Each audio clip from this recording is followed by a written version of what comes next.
राधे राधे मित्रों को सभी को जय श्री कृष्णा।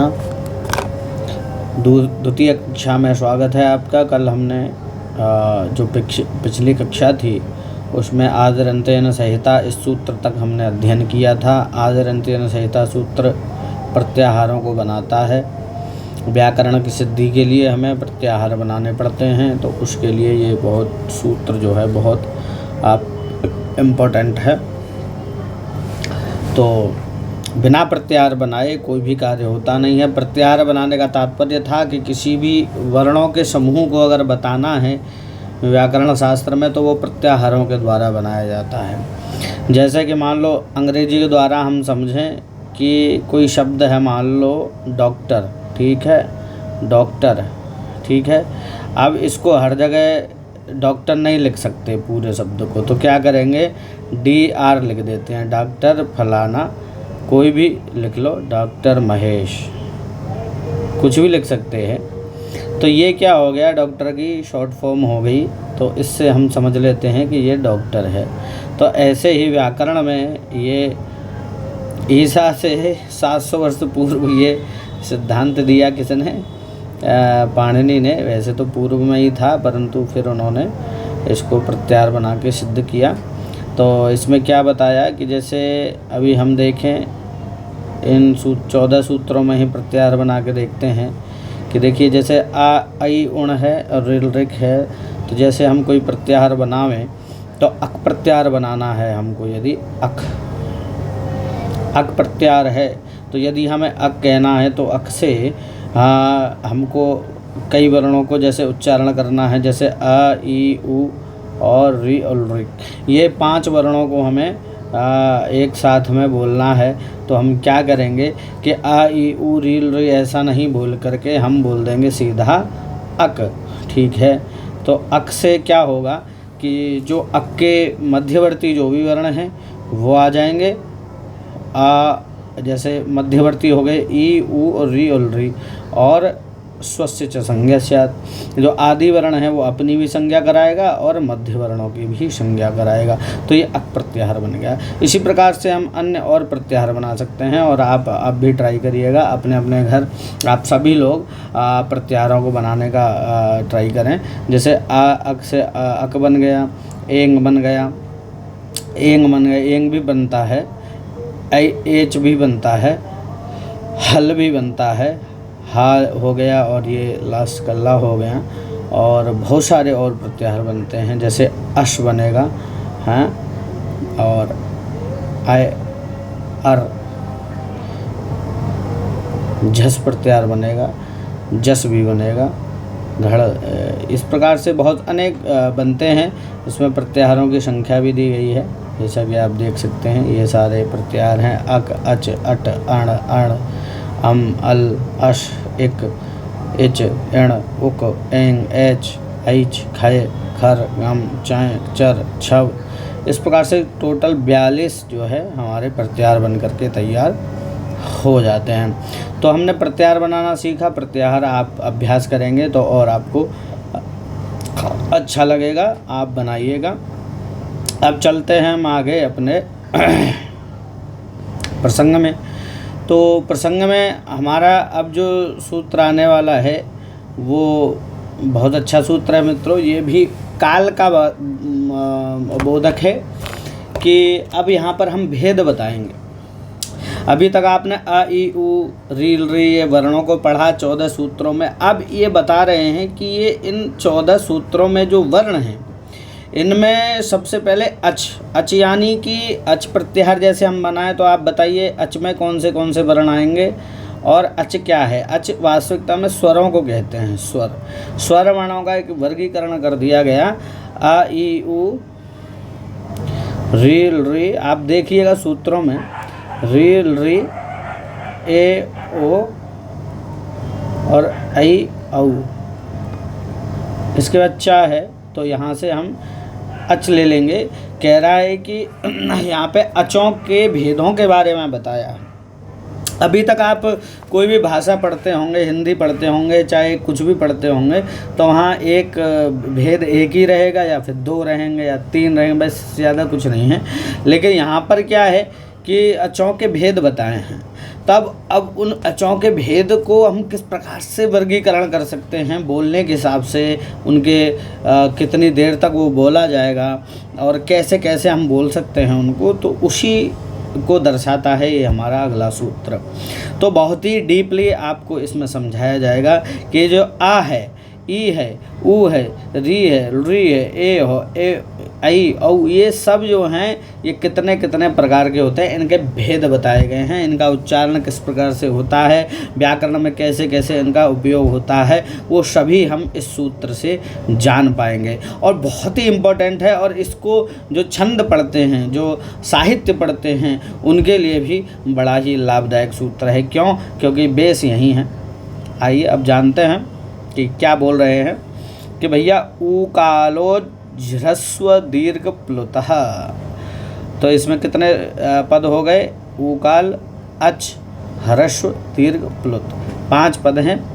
ठीक है, तो यहाँ पर संधि हुई है, उसको बाद में बताएंगे, अभी समझ नहीं आएगा। जो बिगिनर्स हैं उनको अभी ये समझ नहीं पड़ेगा यहाँ कौन सी संधि। अब संधि पढ़ेंगे, अचों की संधि के बाद हल संधि हमें जाएंगे, तब ये आप जान पाएंगे। तो इसके बाद देखिए क्या है, ऊकाल, अच, ह्रस्व, दीर्घ, प्लुत। तो यहाँ पर खोल करके बता रहे हैं कि उश्च, ऊश्च, ऊश्च। ठीक है, ये 3 प्रकार से ऊ का उच्चारण उन्होंने किया है। उश्च का मतलब है ऊहु, च, ऊ, च विसर्ग है, और ऊ, ये इसको हम 3 बार ले लेंगे, मतलब 3 बार बोला गया ऐसा, ऊ, च। ठीक है, तो इस प्रकार से यहाँ पर क्या है, ये ह्रस्व उकार हो गया, ये दीर्घ उकार हो गया, और ये प्लुत उकार हो गया। तो ये ऐसा क्यों दिया? बोले क्योंकि ऐसा दिया कि ऐसा बताते हैं कि अब देखिए नीचे दिया है इसकी टिप्पणी में, बहुत अच्छा इसका व्याख्या दी है, इसको हम पढ़ सकते हैं। कह रहे हैं कि एक मात्र का अकारो, एक मात्र को कारोच्चारण काल सदृश कालो अच ह्रस्व संज्ञा। मतलब एक मात्र कह उकार उकार उच्चारण काल सदृश। मतलब जैसे अगर हम उकार केवल उच्चारण करेंगे, जैसे जैसे मुर्गा बोलता है सुबह सुबह प्रातः काल में, कैसे बोलता है, कु कु कु, ऐसे करके वो 3 बार बोलेगा। मतलब पहले छोटा उकार, दीर्घ उकार, और फिर प्लुत उकार। तो उसी को यहाँ पर उदाहरण देखते हुए यहाँ पर ऊ का उदाहरण लिया गया कि ऊ ऊ ऊ, इस प्रकार से वर्णों के उच्चारण किए जाते हैं। मतलब कह रहे हैं कि जो एक मात्रा वाला जो काल है, वो छोटा उकार जब बोलते हैं तो उसको हम ह्रस्व बोलते हैं, और जब 2 मात्रा का जब उच्चारण होता है, मतलब ह्रस्व ह्रस्व 2 मिल करके जब वो बनता है, तब वो दीर्घ होता है, और वही जब 2 से अधिक बार हो जाता है तो उसको हम प्लुत कह देते हैं। तो अब इसमें ये सबके लिए कह रहे हैं, किसके लिए कह रहे हैं कि यस्य सो अच। मतलब कह रहे हैं कि ऊश्च ऊश्च ऊश्च वह मतलब ऊ का जो बहुवचन बनेगा वह बनेगा। जैसे आपने गुरु शब्द पढ़ा है ना, गुरु, गुरु और गुरवः, गुरवः। ठीक है, तो ये क्या हो गया, ये थोड़ा गलत लग गया है यहाँ, मैं गुरवः कर देता हूँ, गुरवः। ठीक है ना। तो ऐसे ही ऊ और इसमें औ और वह बहुवचन बनेगा वह। तो जब वह हो गया तो कह रहे हैं कि 3 प्रकार के ऊ बताए रहे इसमें, ऊ और ऊ वाह, ये तीनों प्रकार के जो वाह हैं, ऊ हैं, वो वाम काल एव कालो, उनके काल के समान यस्य सो अच, जो अच है उनकी क्रम से ह्रस्व दीर्घ प्लुत संज्ञा हो जाती है। मान लो जैसे आ को एक बार उच्चारण किया गया तो ह्रस्व संज्ञक हो गया। ठीक है, और यदि आ 2 बार मतलब इससे ज़्यादा बार उच्चारण किया गया, इससे ज़्यादा काल लिया गया है इसमें आ तो ये दीर्घ हो गया, ठीक है। और उससे ज़्यादा आ ऐसा उच्चारण किया तो क्या हो गया, प्लुत संज्ञा हो जाएगा। अब आप कहोगे कि भैया आ का ही होता है क्या? बोले नहीं, अच की कह रहा है। अच का तात्पर्य है मैं यहाँ लिख देता हूँ ई उ री री ए और औ, इन सभी वर्णों के मतलब इन 9 वर्णों के भेद बताएंगे। तो बोले इनके जो उच्चारण का काल है वो 3 भागों में विभक्त कर दिया। बहुत सरल तरीके से आपको बता रहा हूँ, ऐसे प्रैक्टिकली कोई बताता नहीं है। पहली बार तो हम लोगों ने जब पढ़ा तो समझ ही नहीं आया कि उकालो षष्ठु दीर्घ प्लुता क्या है, और बहुत दिन तक उसको समझते रहे। फिर बाद में समझ में आया कि ये एक्चुअली क्या है, इस समय के टाइम को बता रहा है कि जिस वर्ण के समय को हम जितनी देर उच्चारण करते हैं वो उसी का वही भेद होता है। तो यहाँ पर सीधा सा समझ लीजिए कि इस प्रकार से 3 प्रकार के ये हो जाते हैं तीनों, मतलब ये तीनों ही, ये 9 वर्ण भी 3 प्रकार के हो गए। ह्रस्व दीर्घ प्लुत, ह्रस्व दीर्घ प्लुत, ह्रस्व दीर्घ प्लुत, ह्रस्व दीर्घ प्लुत, ठीक है। अब वो कह रहे हैं कि अब ये तो ह्रस्व दीर्घ प्लुत संज्ञा हो गया, लेकिन सा प्रत्येकम उदात्तादि भेदेन तथा। अब वो जो 3 प्रकार के हुए हैं वो तीनों भी 3 प्रकार के हो जाएंगे। जैसे ह्रस्व है तो कैसे हो जाएगा, ह्रस्व भी जो है 3 प्रकार के हो जाएंगे कि उदात्त, नीचैरनुदात्त, समाहार स्वरित। उदात्त, अनुदात्त और स्वरित, इन भेद से वो तीनों भी क्या हो जाएंगे, वो 3 प्रकार के हो जाएंगे। तो भैया ये उदात्त क्या बवाल है, तो बता रहे हैं कि जो लब्ध ह्रस्व संज्ञादि ह्रस्वादि संज्ञा को अच जो है वो जो हमको जिनकी ह्रस्वादि से तात्पर्य है ह्रस्व दीर्घ प्लुत जो संज्ञा वाला जो अच था वो क्या होगा, उच्चैरुदात्त उदात्त। अब वो उदात्त संज्ञा वाला भी होगा, ठीक है। ह्रस्व दीर्घ प्लुत अब क्या हो गए, वो तीनों ही क्या हो गए, उदात्त हो गए तीनों ही, ठीक है। और अनुदात्त भी हो गए और स्वरित हो गए, तीनों ही 3 प्रकार के हो गए। जैसे हम उच्चारण करें कि भाई आ क्या है, आ ह्रस्व है, दीर्घ है और प्लुत है। तो अब ये ह्रस्व 3 प्रकार का हो जाएगा, ठीक है।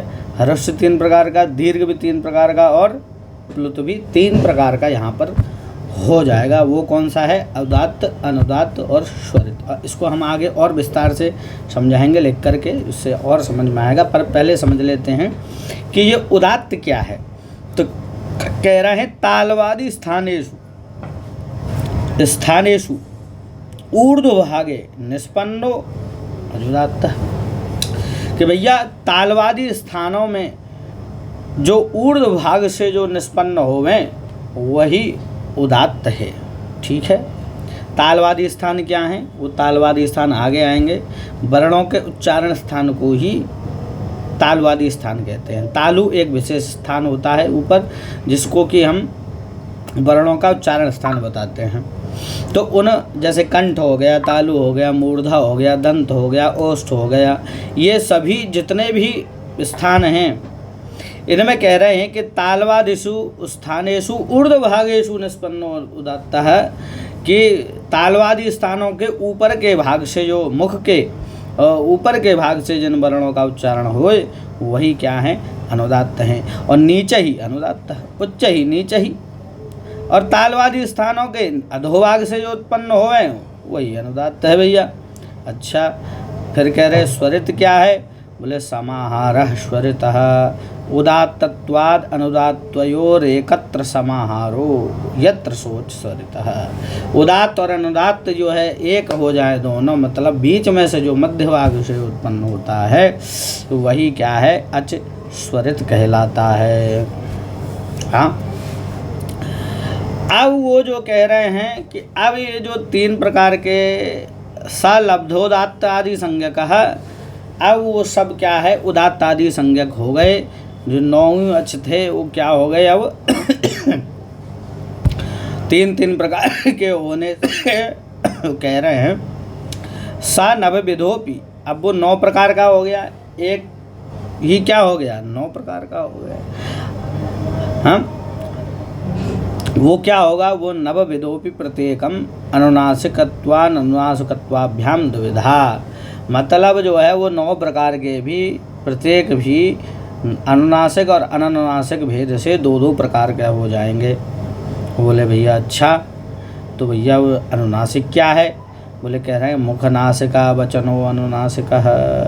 कह रहे मुख सहित नासिका से उच्चार्यमाण, मुख सहित नासिकयोः मुखनासिकयोः मुख सहित नासिकयोः उच्चार्यमाणो वर्णो अनुनासिक संज्ञः स्यात्। मुख सहित जिनका नाक से भी उच्चारण हो जाए वही क्या है, अनुनासिक संज्ञा वाला हो जाएगा। तदित्थम क्या है, बोले अ इ उ री एषां वर्णानां प्रत्येकम 18 भेदाः। तो भैया अ इ उ री एषां वर्णानाम, इन 4 वर्णों के क्या हो जाएंगे, 18 भेदा हो जाएंगे। बोले हैं इनके चारों के क्यों हो गएंगे? बोले बता रहे हैं कि अभी तो 9 की बात कर रहे थे कि अच्छों के होंगे, लेकिन अब जो है छान दिए महाराज। क्या कर दिए? छान दिए, क्योंकि इसमें थोड़ा सा कुछ ऐसे हैं अपवाद वर्णित हैं जिनके कुछ भेद होते हैं कुछ नहीं होते, तो उसको समझना पड़ता है। तो उन अचों में से जो 4 हैं अ इ उ री, ये वर्णों के 18 मतलब इनके तो पूरे ही पूरे वेद होंगे इन चारों के। लेकिन एक जो वर्ण है री वर्ण, इसके 12 होंगे। क्यों? क्योंकि इसके दीर्घ ही नहीं होते, क्योंकि ये दीर्घ में कभी उच्चारण नहीं होता। री के क्या हो गए 12 भेद हो गए भैया, ठीक है। इनके दीर्घ नहीं होंगे, क्या दीर्घाभावात, दीर्घ नहीं होंगे, ठीक है। और एचाम अपि 12 तेषाम, अब कह रहे हैं कि भैया एच को भी इसी में ले लो कैटेगरी में, लेकिन इसका दीर्घ नहीं, इसके ह्रस्व नहीं होंगे, क्योंकि ये 2 मात्रा वाला होते हैं हमेशा। एच मतलब ए ओ और आई और औ, इनके भी क्या हो जाएंगे ए ओ आई औ, इनके भी क्या होंगे 12 भेद हो जाएंगे, क्योंकि इनके जो है क्या नहीं होते, ह्रस्व नहीं होंगे, ठीक है। तो ऐसा ये यहाँ पर दिया है, तो इसको हमको भेदों को समझना पड़ेगा, लिखना पड़ेगा। तो इसको जो सूची है वो आगे दी हुई है, जैसे ये दिया है, सॉरी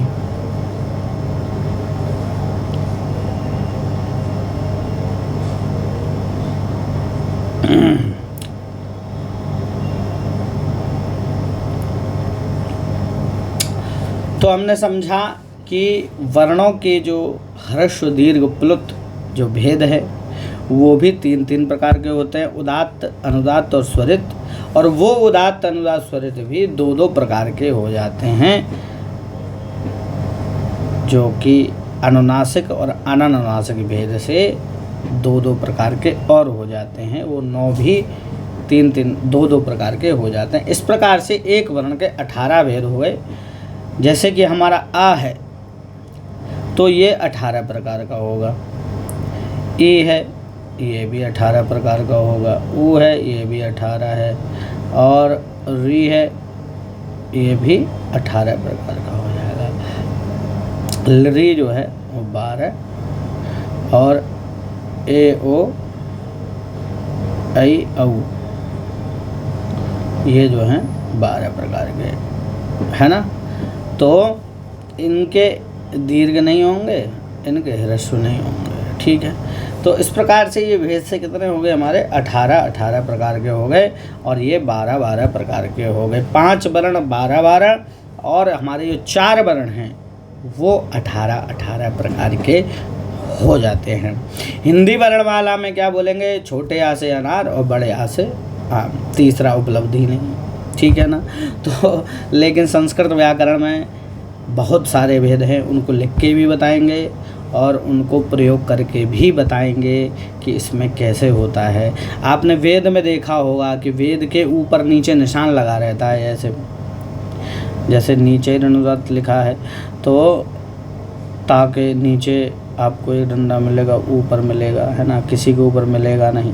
तो वो जो मिलेगा नहीं वो स्वरित हो गया, जो नीचे जिसके रहेगा वो अनुदात्त हो गया और जो ऊपर का रहेगा वो स्वरित हो गया। इस प्रकार से ये भेद होते हैं। और अनुस्वार और अनुनासिक भी होते हैं और उसको सभी को हम लोगों ने आज पढ़ा है।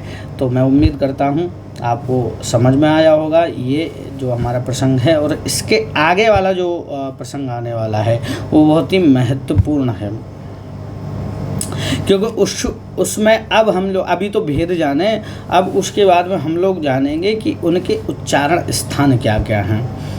हाँ, अभी तक हमने केवल अचों के बारे में जाना, अचों के भेद क्या हैं, अभी उनके उच्चारण स्थान नहीं मालूम है। अभी हम उनके भेद भी जानेंगे और उनके उच्चारण स्थान भी जानेंगे कि वो वर्ण किस किस प्रकार से होते हैं। और वो जो वर्ण हैं वो तालवादी जो सूत्र है तुल्यास्य प्रयत्नम सवर्णम, इसको पढ़ेंगे। ये बहुत ही इम्पोर्टेंट सूत्र है मित्रों। संज्ञा प्रकरण में अगर ये पढ़ लिया तो यानी कि बहुत कुछ आपने पढ़ लिया। और संज्ञा प्रकरण में ऐसा नहीं है कि सारी संज्ञाएं इसी में दे दी गई हैं, संज्ञाएं हमें आगे को भी देखने को मिलेंगी, सुनने को मिलेंगी। जहाँ जहाँ जिस संज्ञा की ज़रूरत होगी उनकी संज्ञा कर दी जाएगी। अभी यहाँ पर केवल उनके भेद मात्र चल रहे हैं, उनके नाम रखे जा रहे हैं कि इस आकार को क्या कहते हैं। बोले भाई छोटे वाले आकार को कहेंगे ह्रस्व, इसको कहेंगे दीर्घ आकार और इसको कहेंगे प्लुत आकार। तो यहाँ पर छोटे आ से अनार और बड़े आ से आम नहीं करना पड़ेगा, यहाँ पर ह्रस्व दीर्घ और प्लुत ही करना पड़ेगा। तो उस प्रकार से हम लोग उनकी संज्ञा की है। और आगे की कक्षा में आपका इंतज़ार रहेगा। पहली वीडियो में आपने काफ़ी अच्छा रिस्पांस दिया है और इस वीडियो को भी आप ज़्यादा से ज़्यादा लाइक करिएगा, शेयर करिएगा। और कोई भी यदि आपको शंका हो तो आप उसको भी बेझिझक पूछ सकते हैं। कुछ समझ में ना आया हो या कुछ और अतिरिक्त आप चाह रहे हों वो भी आप हमको बता सकते हैं। तो आपको ये कैसा लगा ज़रूर बताइएगा। जय जय श्री राधे, हरि बोल।